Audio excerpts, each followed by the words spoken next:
एक समय की बात है, देवराज इंद्र ने देवगुरु बृहस्पति के देव सभा में आने पर अहंकारवश उनका सत्कार नहीं किया। इससे बृहस्पति जी रुष्ट हो गए और योग बल से ऐसे स्थान पर चले गए कि बहुत प्रयास करने पर भी फिर वह देवताओं को नहीं मिले। देवता गुरुहीन हो गए और ऐसे समय में देवताओं पर असुरों ने चढ़ाई कर दी। भयंकर युद्ध हुआ और देवता हार गए। पराजित होने पर देवता ब्रह्मा जी की शरण में गए और ब्रह्मा जी की सम्मति से देवताओं ने ऋषि त्वाष्टा के पुत्र विश्वरूप को अपना पुरोहित नियुक्त किया। विश्वरूप को नारायण कवच का ज्ञान था। उसके प्रभाव से इंद्र ने पुनः बलवान होकर के असुरों को पराजित किया और पुनः स्वर्ग के सिंहासन पर आरूढ़ हो गए। किंतु विश्वरूप की माता असुर कन्या थी। इंद्र को यह संदेह रहता था कि विश्वरूप प्रत्यक्ष तो हमारी सहायता करते हैं, पर गुप्त रूप से असुरों को हविर्भाग पहुंचाते हैं। इस संदेह से एक दिन क्रोध में आकर के इंद्र ने विश्वरूप की हत्या कर दी। पुत्र की मृत्यु से दुखी त्वाष्टा ऋषि ने इंद्र से प्रतिशोध लेने के लिए उसका शत्रु उत्पन्न हो ऐसा संकल्प करके अभिचार यज्ञ किया।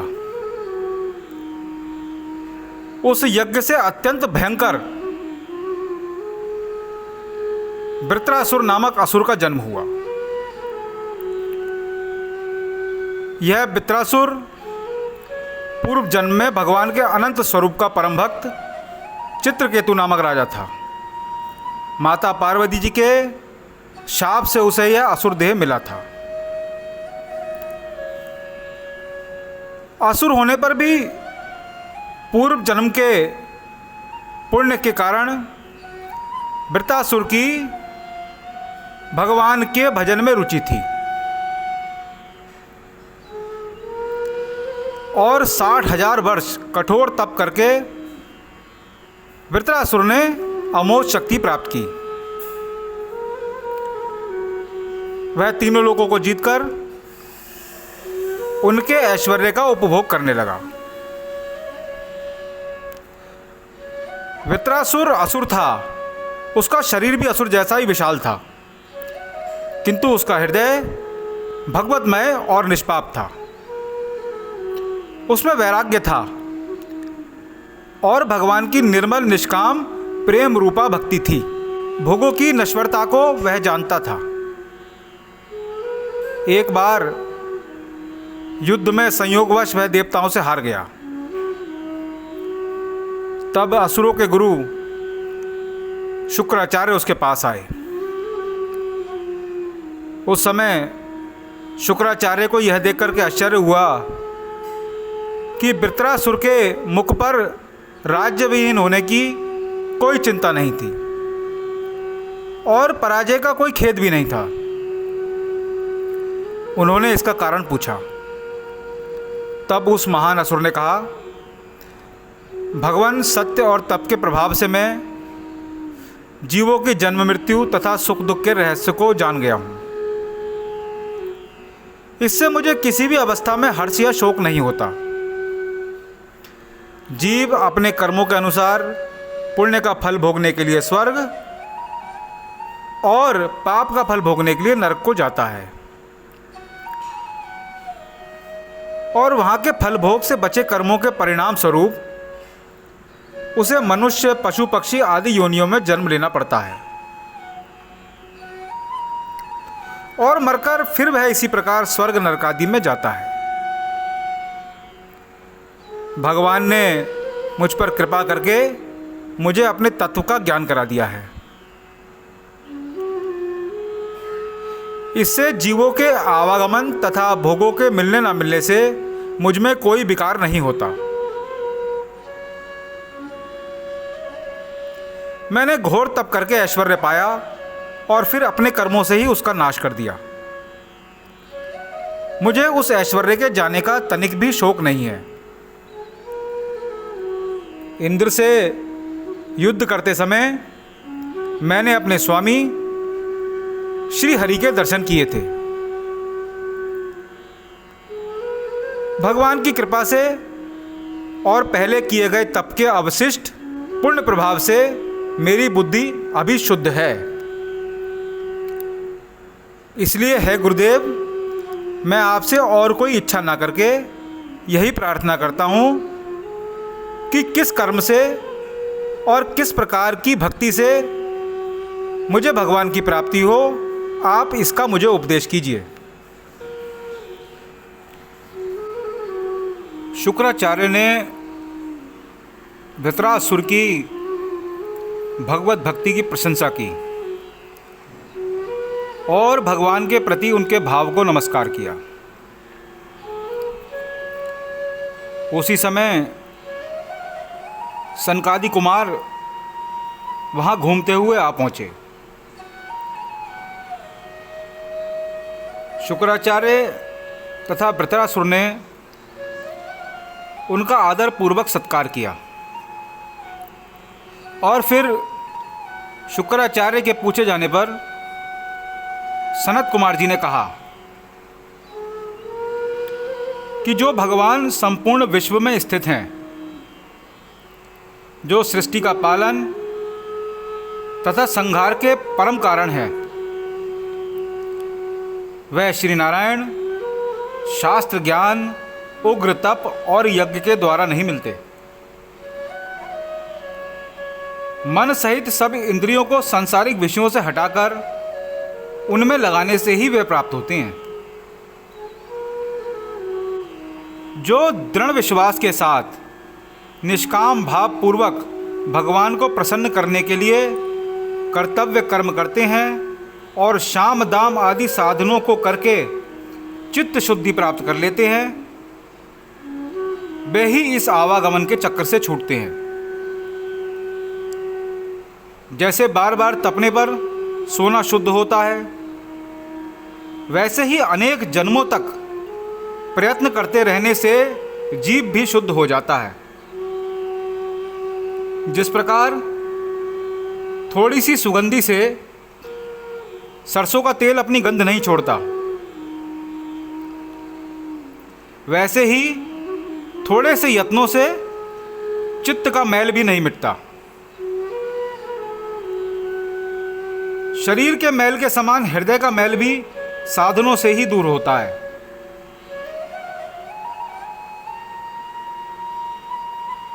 प्रबल प्रयत्न करने वाला मनुष्य एक ही जीवन में हृदय को शुद्ध कर लेता है। बुद्धि के विषयासक्ति दोष बार बार के महान प्रयत्नों से नष्ट हो जाते हैं। सकल चराचर में एकमात्र भगवान ही व्याप्त हैं। सभी रूपों में वे नारायण ही दिखलाई पड़ते हैं। निर्मल हृदय पुरुष ज्ञान दृष्टि से सभी को नारायण स्वरूप ही देखते हैं और इस समदृष्टि से ही वे ब्रह्म भाव को प्राप्त हो जाते हैं। सभी जीव मर करके अपने प्रारब्धानुसार नाना योनियों में जन्म लेते हैं और फिर मृत्यु को प्राप्त हो जाते हैं। इसी प्रकार यह ब्रह्मांड भी सृष्टि प्रलय के चक्र में है, किंतु जो इंद्रियों को संयत करके सुख दुख में सम रहते हैं, जो निर्मल मन से परम पवित्र भगवत गति को जानना चाहते हैं, वे ब्रह्म का साक्षात्कार करके दुर्लभ मोक्ष स्वरूप अविनाशी पार ब्रह्म को प्राप्त कर लेते हैं। इस प्रकार के सनकादि कुमार के उपदेश को सुनकर के वृत्रासुर अब दृढ़ निश्चय से सर्वत्र में भगवान का अनुभव करने लगा। वह ऐसा भगवत युक्त हो गया कि उसकी तुलना करना कहीं संभव ही नहीं। राज्यहीन होने पर भी वह निर्भय होकर के अपने शत्रु देवताओं के बीच में रहने लगा। इंद्रादि देवताओं ने उसे मारने का बहुत प्रयत्न किया और अनेकों प्रयास किए, पर वे सफल ना हो सके। मारने के लिए आने वालों के तेज को वह हरण कर लेता था और उनके अस्त्र शस्त्र आदि निगल जाता था। तब सभी देवताओं ने भयभीत होकर के भगवान की शरण ली और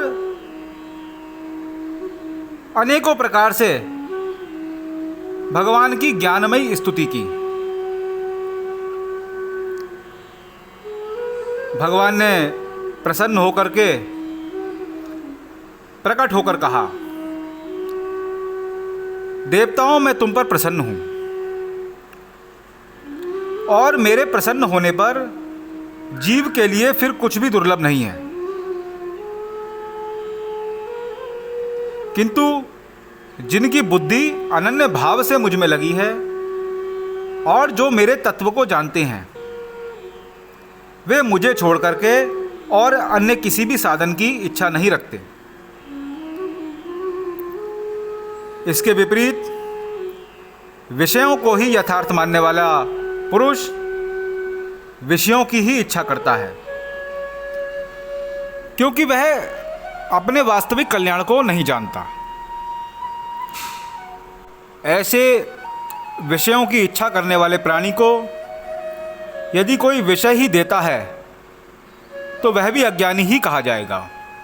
जिस प्रकार अच्छा वैद्य रोगी के चाहने पर भी उसे कुपथ्य नहीं देता, उसी प्रकार से सत्पुरुष अज्ञानी विषय इच्छु जीव को बंधनकारी भोग देने वाले काम का उपदेश नहीं करता।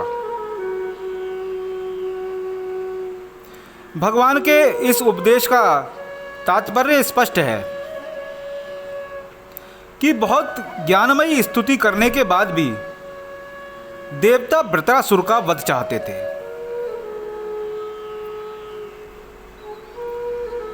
उन्हें स्वर्ग के भोगों को निर्विघ्न भोगने की तुच्छ कामना थी, पर दयामय भगवान उन पर प्रसन्न थे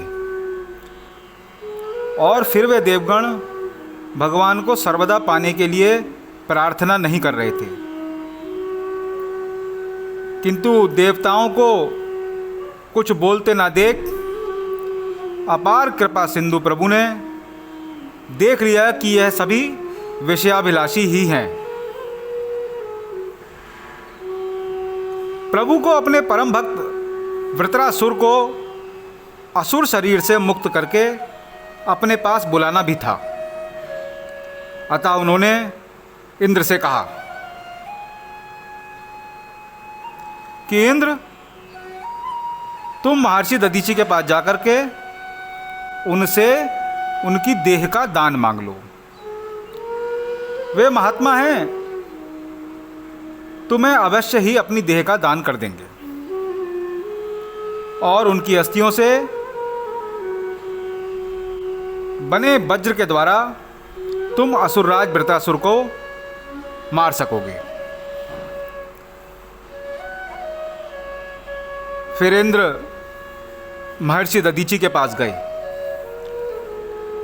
और इंद्र के मांगने पर महर्षि दधीचि ने सहर्ष ही अपनी देह का दान कर दिया और योग के द्वारा अपना शरीर छोड़ दिया। उसके पश्चात